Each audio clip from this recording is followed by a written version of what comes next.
Hello dear student, কেমন আছো? I hope প্রত্যেকে ভীষণ ভালো আছো। স্ক্রিনের ওপর একটা কোশ্চেন দেখা যাচ্ছে, তাই না?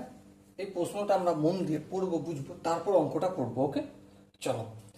দেখো, এবিসিডি সামান্তরিকের বিসি ও এডি বাহুদ্বয়ের উপর যথাক্রমে পি ও কিউ এমন দুটি বিন্দু যাতে BP by PC equal to D Q by Q A equal to 2/1 হয়। তাহলে চলো প্রথমে আমরা একটা কাজ করি, অর্ধেকটা পড়লাম তো, এরপর অর্ধেকটা পড়ার পর আমি একটা চিত্রটা অঙ্কন করি মোটামুটি, তারপর গল্পটা দেখা যাবে।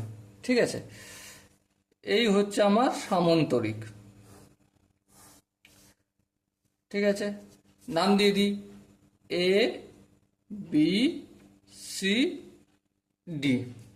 তারপর দেখো কি বলেছে, বিসি এবং এডি, এই যে বিসি বাহু এডি বাহু যথাক্রমে পি ইউ এবং কিউ, কোনো একটা জায়গায় বিসি বাহুতে পি বিন্দু থাকবে আর এডি বাহুতে কোনো একটা জায়গায় কিউ বিন্দু থাকবে, যেখানে বিপি বিপি বাই পিসি 2/1। তাহলে এই বিপি এখানটা সাপোজ যদি পি হয়, তাহলে এদিকটা দুভাগ হলে এদিকটা থাকবে এক ভাগ। ঠিক আছে, আবার ডি কিউ বাই কিউ এ, মানে ডি কিউ, কিউটা এমন জায়গায় থাকবে, ডি কিউটা হবে দুভাগ আর কিউ এটা থাকবে এক ভাগ। চলো সাপোজ এখানটা মনে করছি এই কিউ এ হল। বিডি কর্ণ দুটি, এই যে বিডি কর্ণ, বি আর ডি কর্ণটা আমি যোগ করলাম। ঠিক আছে, কর্ণ দুটি এপি, এপি মানে এর সাথে পি কে প্রথমে জুড়তে হবে, হ্যাঁ এই জুড়ে দিলাম। আর কি কিউসি, এই কিউর সাথে সি কে জুড়তে হবে, এই জুড়ে দিলাম। এর দ্বারা কি অনুপাতে বিভক্ত হয়েছে, এই বিডি কর্ণটা মানে এইটা কতটা ভাগ, এইটা কতটা ভাগ, এইটা কতটা ভাগ সেটা বলতে হবে। চলো আমি এই যে বিন্দুটা যুক্ত হয়েছে এখানটার নাম দিচ্ছি ই, ওকে, আর এখানটার নাম দিচ্ছি এফ। আশা করি এখানটা প্রত্যেকে বোঝা গেছে। চলো এবার দেখো কোশ্চেনে কি কি জানি সেটা আমরা একটু আলোচনা ডিসকাস করে নিই। কি কি জানি, যে এ বি সি ডি একটা কি, বলো বলো, একটা সামান্তরিক, ঠিক কি না? হ্যাঁ ঠিক। এবার সামান্তরিকের ধর্মগুলো নিশ্চয়ই এখানে থাকবে। কি কি ধর্ম? যেমন বিপরীত বাহুগুলি পরস্পর সমান্তরাল, তার মানে কি এই এ ডি সমান্তরাল বিসি, এই ধর্মটা থাকবে, অবশ্যই থাকবে।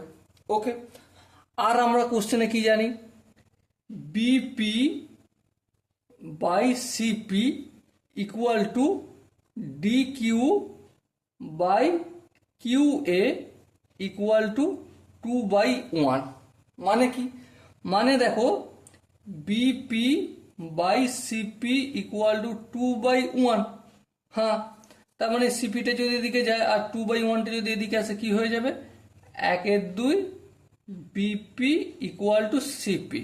ওকে, আবার একইভাবে এটা থেকে যদি করি D Q by Q A equal to 2/1, তাহলে দেখো এই 2-1টা যদি এদিকে আসে কি হয়ে যাবে, 1/2 D Q equal to Q এ।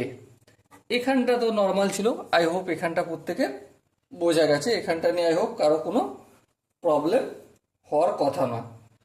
ওকে, এরপর যে জিনিসটা আমাদের বোঝা সেটা হচ্ছে, দেখো এখানে দেখো এ ডি এফ ত্রিভুজ, এ ডি এফ এর এই যে এ ডি এফ আমি যদি এখান থেকে বোঝাই না, বুঝতে একটু অসুবিধা হবে, তাই আমি এ ডি এফ ত্রিভুজটাকে আমি এখানে কাট করে নিয়ে আসবো। ঠিক আছে, এটা হচ্ছে এ, এটা হচ্ছে ডি, আর এটা হচ্ছে এফ। এফ এর এখানটা কি আছে, ই বিন্দু। আচ্ছা, এর এখানটা কি আছে, কিউ বিন্দু। এই দুটো যুক্ত আছে, কিউ আর ই। ওকে, এবার দেখো এই এই ভাগটা কতটা ভাগ আছে, দু ভাগ। হ্যাঁ, এই ভাগটা কতটা, এক ভাগ। এই তো গল্প আমরা জানি, হ্যাঁ ঠিক জানি। আবার ধ্যান দিয়ে একটা জিনিস বিচার করে বলো, কি বলবে? আচ্ছা, এইটা অবশ্য একটু আগেই দেখানো দরকার ছিল আমার। এই যে এ কিউ বাহুটা, এ কিউ বাহুটা সিপি বাহুর সঙ্গে কি সম্পর্ক? অবশ্যই সমান্তরাল সম্পর্ক। তাহলে এ কিউ বাহুটা সিপি বাহুর সঙ্গে সমান্তরাল। কেন সমান্তরাল? কারণ হচ্ছে এডিটা সমান্তরাল বিসির সঙ্গে। বুঝাতে কি পারলাম? এ কিউ বাহুটা সিপি বাহুর সঙ্গে সম্পর্ক সমান্তরাল। কেন সম্পর্ক সমান্তরাল? কারণ এই যে দেখো এডি সমান্তরাল বিসি, এডিটা বিসি বাহুর সঙ্গে সমান্তরাল, আর এই এ কিউটা এডির একটা ক্ষুদ্র অংশ, আর এই সিপিটা বিসি এর একটা ক্ষুদ্র অংশ। বেশ, আবার যেহেতু এইটা সমান্তরাল, এখানে যেহেতু দিই, তাহলে অতএব আমরা এই এ কিউ বাহুটা আর ই এফ বাহুটা সমান্তরাল বলতে পারি। এ কিউ সমান্তরাল ই এফ, হ্যাঁ বলতে পারি, কোনো অসুবিধা নেই। ঠিক আছে, সো কেন বলতে পারি সেটা একটু বুঝতে হবে। হ্যাঁ ঠিক, কেন বুঝতে হবে? দেখো, এই যে ই আর কিউ দুটো বিন্দু রয়েছে না, এই দুটো বিন্দু কোন রেখার ওপর অবস্থিত? এই দেখো এখানে এপি আর কিউসি, এই দুটো রেখার উপর অবস্থিত। তাহলে এই দুটোকে আমি যত বাড়াই, সাপোজ যদি এই দুটো বাহুকে আমি যতই বাড়িয়ে নিয়ে যাই, ঠিক আছে, কোনোদিন কি ম্যাচ করবে? করবে না। কোনোদিন কি এক জায়গায় মিলিত হবে? হবে না। কারণ এর এখানেও যেই ডিস্টেন্সটা রয়েছে, এখানেও তো সেই ডিস্টেন্সটাই রয়েছে সমান্তরাল হওয়ার জন্য, তাই না? তার মানে এই কিউ এ আর ই এফ পরস্পর সমান্তরাল। ওকে, আই হোপ এখানটা নিয়ে কারো কোনো বুঝতে অসুবিধা নেই। চলো, এরপর আমরা এখানে যেই গল্পটা করব সেটা হচ্ছে, দেখো, A Q by QD, QD equal to কি? হাফ। কেন? এ কিউটাও প্রথমে লিখেছি তাই 1 ভাগ, আর কিউডিটা সেকেন্ডে লিখেছি তাই 2 ভাগ। ওকে, এখান থেকে আমরা একটা গল্প জানতে পারি। কি গল্পটা? হচ্ছে এটাই যে যদি এইটা হয় তাহলে এফ ই বাই ই, এটার নাম D, ED equal to half হবে। কেন হাফ হবে? কারণ এই বাহুটা আর এই বাহুটা সমান্তরাল বাহু। হ্যাঁ ঠিক, তাহলে সমান্তরাল বাহু মানে এই যে এ ডি বাহুকে, এডি বাহুকে যেমনভাবে কাটছে, এফ ডি বাহুকেও তো তেমনভাবে কাটবে। তার মানে এখানটা 1 ভাগ আর এখানটা যদি 2 ভাগ থাকে, তাহলে এই সমান্তরাল বাহুটা এখানে এসে এটাকে 1 ভাগ করবে আর এটাকে 2 ভাগ করবে। হ্যাঁ ঠিক, এটা আমরা কোথা থেকে শিখেছি? ভেদক ও মধ্যবিন্দু সংগত উপপাদ্য আছে না, এভাবে সমান্তরাল সরলরেখা এইভাবে এখানটা যদি 1 ভাগ হয় এখানটা 1 ভাগ হবে, এখানটা যদি 3 ভাগ হয় এখানটা 3 ভাগ হবে। এই ফর্মুলা থেকে শিখেছি। যদি বুঝতে অসুবিধা হয় এরপরও, তাহলে আমি পার্সোনালি রিকোয়েস্ট করব যে তোমরা ইন্ট্রোডাকশন পার্টটা একটু দেখো, ভেদক ও মধ্যবিন্দু সংক্রান্ত। ওকে, চলো, এটা বোঝা গেল। এরপর আমি আর একটা ত্রিভুজ এখানে ইন্ট্রোডিউস করব। কি ত্রিভুজ? দেখো, ত্রিভুজটা হচ্ছে যে বিসিই, ত্রিভুজ বিসিই। ঠিক আছে, ছবিটা একটু কাট করে আনি এখানে। যেমন ধরো এইভাবে রয়েছে, দেখতে পাচ্ছি আমি, এই এখানে বি, এখানে সি, এখানে ই। আচ্ছা, এই জায়গাটায় আছে এফ আর এই জায়গাটায় আছে পি, এই দুটো যুক্ত আছে, তাই তো? হ্যাঁ, এবারে এই দুটো ত্রিভুজের একটা জিনিস কি, যে এখানে দেখো এই যে বিসি, ঠিক আছে, বাহুটা সমান্তরাল ছিল কার সঙ্গে? এ কিউর সঙ্গে।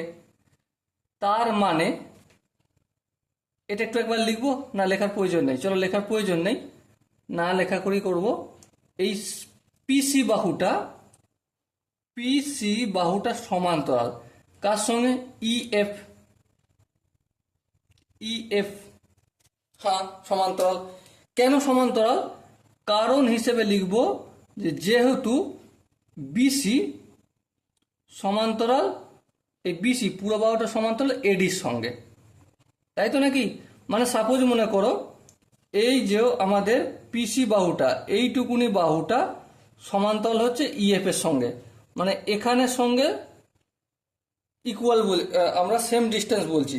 তার মানে কি এটা এইদিকে যতই বড় থাকুক, বড়টার বেলা যদি ইকুয়াল ডিস্টেন্স থাকে, ঠিক আছে, তাহলে তো এখানটাও তো ইকুয়াল ডিস্টেন্স থাকবে।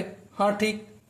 তার মানে তো একটাই, যে এই যে এফ পি আর ইসি এই দুটোর মধ্যে সম্পর্ক কি হবে, পিসি আর ইএফ এর মধ্যে সম্পর্ক হবে সমান্তরাল হবে। হ্যাঁ ঠিক। এবার দেখো আমরা একটা জিনিস জানি, কি জানি, PC by BP, PC by BP মানে এখানটা 1 ভাগ আর এখানটা 2 ভাগ, তাই না? দেখো এখানে, দেখো এখানটা 1 ভাগ বা এখানটা 2 ভাগ, ইকুয়াল টু কি হয়, বিসি, প্রথমে পিসি লিখেছি তাই তো, তারপর 1 ভাগ বাই 2 ভাগ যদি হয়, তবে তবে কোনটা, এখানটা 2 ভাগ হবে, এখানটাও 1 ভাগ হবে। হ্যাঁ, তাহলে E F by B F equal to 1 ভাগ বাই 2 ভাগ। হ্যাঁ ঠিক। এবার এটাকে 1 নম্বর ইকুয়েশন করছি আর এটাকে 2 নম্বর ইকুয়েশন করছি। ওকে,